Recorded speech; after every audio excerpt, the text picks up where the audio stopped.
एक दोस्त होने के नाते तुम्हें मेरी मदद करनी चाहिए। एक बेटा होने के नाते मैं तुम्हारा इज़्ज़त करता हूँ। मेरा भाई होने के नाते तुम्हें मेरा साथ देना चाहिए। एक उस्ताद होने के नाते मैं तुम्हें पढ़ाऊँगा। इन जुमलों में हम बोल रहे हैं नाते। इसके लिए आपको यूज़ करना होगा इंग्लिश में बीइंग। आइए कंप्लीट स्ट्रक्चर समझते हैं।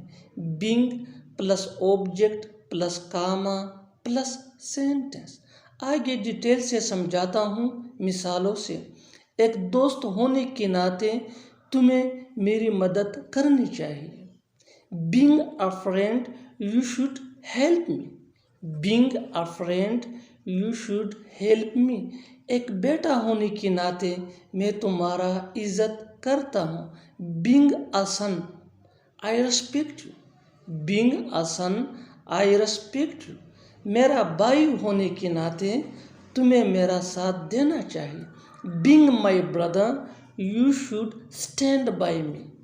Being my brother, you should stand by me. एक उस्ताद होने के नाते मैं तुम्हें पढ़ाऊँगा।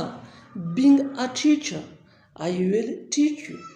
Being a teacher, I will teach you. और आखिर में ये सेंटेंस आपके लिए कमेंट सेशन में इसका जवाब ज़रूर देना। दोस्त होने के नाते तुम्हें मेरे साथ चलना चाहिए।